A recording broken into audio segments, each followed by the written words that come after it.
हम ब्राह्मण हैं, ब्राह्मण का धर्म है सहनशीलता का परिचय देना। लेकिन भाई मुख से निकले हुए शब्द और नेत्र से निकले हुए आंसू वापस नहीं लौट सकते।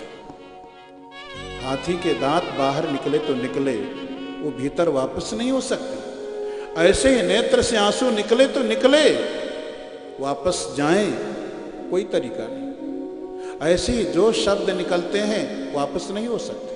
आजकल की बात अलग है, लोग अनाप शनाप बोल जाएंगे, अनाप शनाप बोलने के बाद अंत में कहेंगे हम अपने शब्द वापस ले रहे हैं। लेकिन भाई ये जो शब्द बोले जा रहे हैं ये शब्द वापस नहीं लौटते।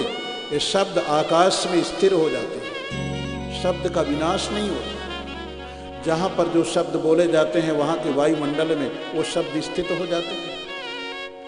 अगर वहाँ पर आप पहुँचेंगे उस स्थान पर जहाँ अच्छे शब्द बोले गए हैं, वहाँ आपका मन अच्छा हो जाएगा, आपको शांति मिलेगी। और जहाँ गलत शब्द बोले गए हैं उस स्थान पर आप पहुँचेंगे तो आपको अशांति होगी। भगवान श्री राम वन यात्रा के प्रसंग में लक्ष्मण जी के साथ वन में भ्रमण कर रहे थे। भगवान श्री राघवेंद्र सरकार आगे आगे थे, लक्ष्मण जी पीछे पीछे थे। एक स्थान पर पहुंच करके लक्ष्मण जी भगवान श्री राम के लिए अपशब्द का प्रयोग करने लगे। कहने लगे वनवास आपको मिला है, मुझे तो वनवास मिला नहीं, मैं आपके पीछे पीछे क्यों घूमूं। भगवान के अपशब्द का प्रयोग करने लगे। लक्ष्मण जैसे भगवान के सेवक, अगर भगवान के विरोध ने किसी ने कुछ कह दिया, लखन जी ने उसे छोड़ा नहीं। अपने पिता महाराज दशरथ तक को नहीं छोड़ा। महाराज दशरथ जिस समय भगवान श्री राम वन के लिए जाने लगे, लक्ष्मण जी क्रोध में भर गए। भगवान श्री राम से कहने लगे हमारे पिता महाराज दशरथ कैकेयी के वश में होकर के आपको वन में भेज रहे हैं, मैं अभी अभी जा करके महाराज दशरथ को समाप्त किए देता हूं। आपको वन जाने की जरूरत नहीं है, आप अयोध्या के सिंहासन पर आसीन होंगे, राज्य का संचालन करेंगे। अपने पिता तक को नहीं छोड़ा। लेकिन लक्ष्मण जी स्वयं वन में भगवान के लिए अपशब्द का प्रयोग करने लगे। थोड़ा आगे बढ़े तो लक्ष्मण जी को बड़ा दुख हुआ, भगवान से क्षमा मांगने लगे और कहने लगे मैं आत्महत्या कर लूंगा, मैंने आपके लिए इतने कठोर शब्द कहे। भगवान ने कहा लखन फिर लौट करके वहीं पर चलो, फिर उसी स्थान पर ले गए तो लक्ष्मण जी फिर भगवान के लिए अपशब्द का प्रयोग करने लगे। भगवान ने कहा देखो भैया लखन, ये जो स्थान है यहाँ पर भयंकर असुर राक्षस रहते थे। उन राक्षसों का गंदे जो संस्कार हैं वो यहाँ पर है। तुम क्या, कोई भी यहाँ पर आएगा उसकी बुद्धि भ्रष्ट हो जाएगी। शब्द का बहुत महत्व होता है। जहाँ अच्छे शब्द बोले जाते हैं वहाँ का जो वातावरण है, वहाँ का जो वायुमंडल है उन शब्दों से भरपूर हो जाता है और वहाँ शांति प्राप्त होती है। बात निकल चुकी थी। शमीक ऋषि ने अपने शिष्य को भेजा महाराज परीक्षित को सूचना देने के लिए। महाराज परीक्षित महल में पहुंच करके मुकुट को उतार करके जब रखा, अब तो उनको ध्यान आया, अरे ये क्या हुआ। मैंने उन तपस्वी महात्मा के गले में मरे हुए सर्प को डाल दिया, इतना बड़ा अपराध। मैंने संत का अपराध किया, ब्राह्मण का अपराध किया। अब तो मेरा राज्य संपत्ति वैभव सब नष्ट हो जाए, जिससे कि भविष्य में कोई भी ऐसा अपराध न करे। महाराज इस प्रकार पश्चाताप कर ही रहे थे। उसी समय शमीक ऋषि के शिष्य ने आकर के महाराज को सूचना दिया, महाराज आपको ऋषि कुमार का शाप मिल चुका है, आपके जीवन में केवल 7 दिन का समय, आज के 7वें दिन तत्सत सर्प के काटने से आपकी मृत्यु हो जाएगी। 7 दिन के अंतराल में आप अपने उद्धार का उपाय कर लीजिए। और भाई ये हमारे आपके लिए भी एक संदेश है, एक चेतावनी है। हमारे आपके जीवन में भी तो 7 ही दिन है। 7 दिन के अंतराल में किसी न किसी दिन काल रूपी सर्प आकर के हमको अपना ग्रास बनाए। बुद्धिमान वो हैं जो काल का ग्रास बनने के पहले ही अपने उद्धार का उपाय कर लेते हैं। देखिए, काल हमेशा सावधान रहता है, हम लोग असावधान हो जाते हैं। काल आए, मृत्यु आए, आप उससे कहो 5 मिनट का समय दे दो, तो 1 सेकंड का समय देने वाला नहीं। हम प्रमाद में भरे हैं, आगे कर लेंगे, आगे कर लेंगे, लेकिन काल हमेशा सावधान रहता है। काल सदा अपने रस डोले, ना जाने कब सिर चढ़ी बोले। काल सदा अपने रस डोले, ना जाने कब सिर चढ़ी बोले। काल सदा अपने रस डोले, ना जाने कब सिर चढ़ी बोले। काल सदा अपने रस डोले, ना जाने कब सिर चढ़ी बोले। हरि का नाम जपो निशिवासर, हरि का नाम जपो निशिवासर, हरि का नाम जपो निशिवासर। हरि का नाम जपो निशिवासर। इसमें बरस महीना जा, हरि नाम नहीं तो जीना क्या। हरि नाम नहीं तो जीना क्या। हरि नाम नहीं तो जीना क्या। हरि नाम नहीं तो जीना क्या। अमृत है हरि नाम जगत में, अमृत है हरि नाम जगत में। अमृत है हरि नाम जगत में। अमृत है हरि नाम जगत में। छोड़ विषय विष पीना, हरि नाम नहीं तो जीना क्या। हरि नाम नहीं तो जीना क्या। हरि नाम नहीं तो जीना क्या।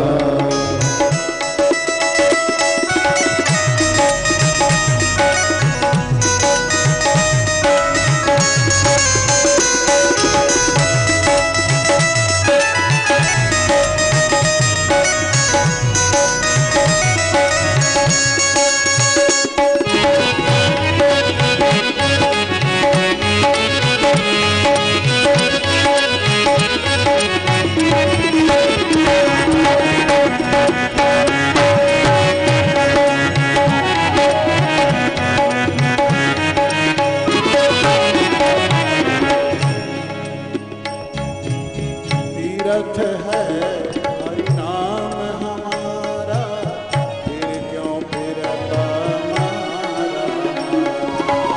तीर्थ है हरि नाम तुम्हारा, फिर क्यों फिरता मारा मारा। तीर्थ है हरि नाम तुम्हारा, फिर क्यों फिरता मारा। तीर्थ है हरि नाम तुम्हारा, फिर क्यों फिरता मारा मारा। लोग तीर्थों में जाते हैं, तीर्थों में घूम करके लौट करके आते हैं और उसी प्रपंच में लग जाते हैं। लेकिन भाई, आप जहां कहीं रहें उस स्थान को तीर्थ बना सकते हैं। अगर भगवान के नाम का आश्रय लेते हैं तो सबसे बड़ा तीर्थ है भगवान का नाम, सबसे बड़ा तीर्थ है। भगवान के नाम का संकीर्तन करें, भगवान के नाम का जप करें, भगवान के नाम का उच्चारण करें। आप जहां हैं वही तीर्थ है। तीर्थ है हरि नाम तुम्हारा,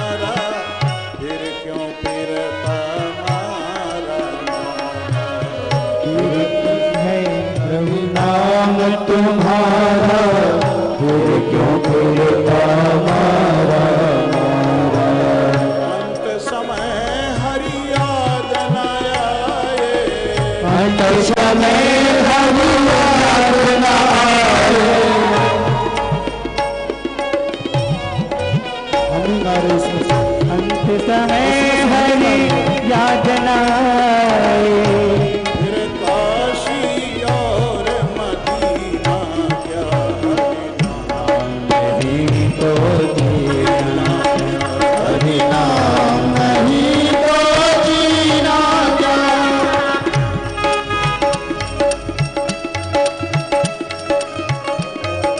उसमें हम ही गा रहे हैं। कल से बोला ठीक कर नहीं करवा।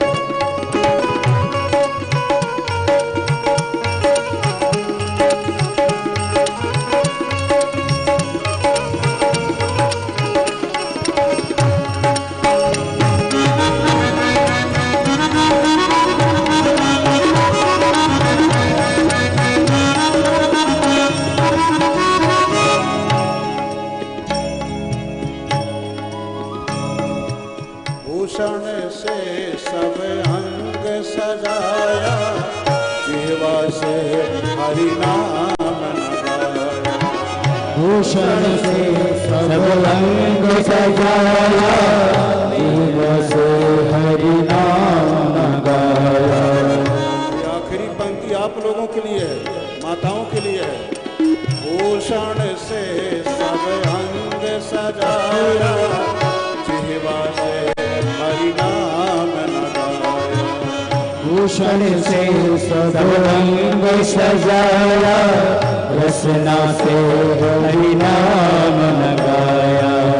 देह पड़ी रह जाए यहीं पर, देह पड़ी रह जाए यहीं पर, देह पड़ी रह जाए यहीं पर, देह पड़ी रह जाए यहीं पर।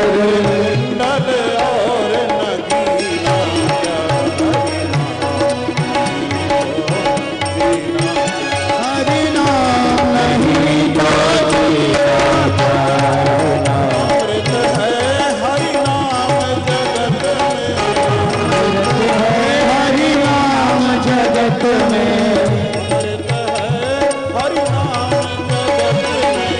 अमृत है हरि नाम जगत में। कौन विषय विष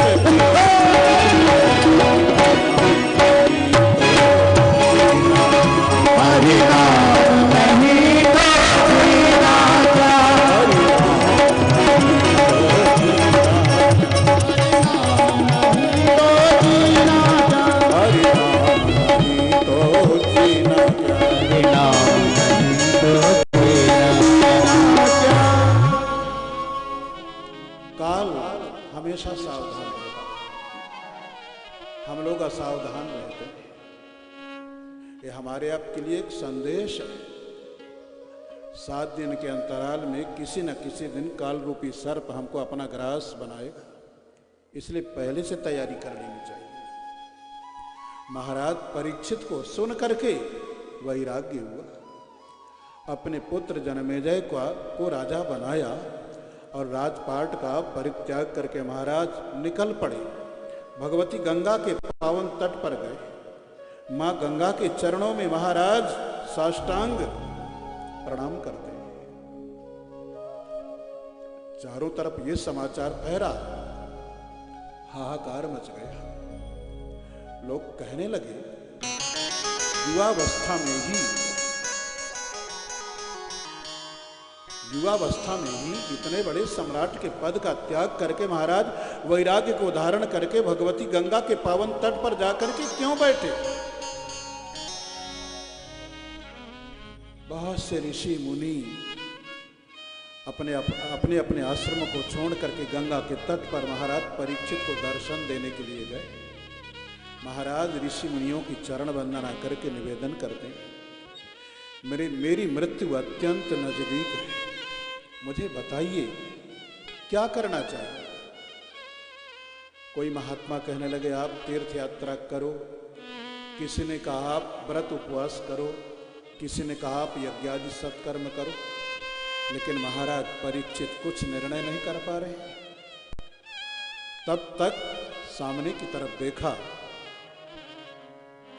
तत्राभवद भगवान व्यास पुत्र यदृच्छया गामटमानो नपेक्षः अलक्ष्यलिंगो निजलाभतुष्टो वृतश्च बालैरवधूतवेषः वृतश्च बालैरवधूतवेषः। सामने की तरफ देखा, 16 वर्ष की जिनकी अवस्था है, सुंदर सांवला जिनका शरीर है, सिर पर बड़ी बड़ी जटाएं हैं, बड़ी बड़ी भुजाएं हैं, विशाल वक्षस्थल है, शनैः शनैः भागवतम पठन स्मरण, अपने मुखारविंद से श्रीमद् भागवत के श्लोकों का पठन कर रहे हैं। छोटे छोटे बच्चे जिनको पागल समझ करके जिनके पीछे पीछे लगे, ऐसे परमहंस शिरोमणि भगवान शुकदेव सामने से आते हुए दिखाई पड़े। अब तो शुकदेव जी को सामने से आते देख करके उनके स्वागत में ऋषि मंडली उठ करके खड़ी हो गई। एक बात यहाँ पर ध्यान देने लायक है, महाराज परीक्षित जब गंगा के तट पर गए हैं, उसके पहले ही शुकदेव जी का शरीर शांत हो चुका था। महाभारत में ऐसा आता है।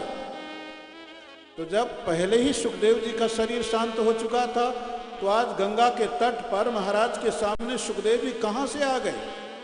मरने के बाद कोई व्यक्ति उस रूप में नहीं आ सकता।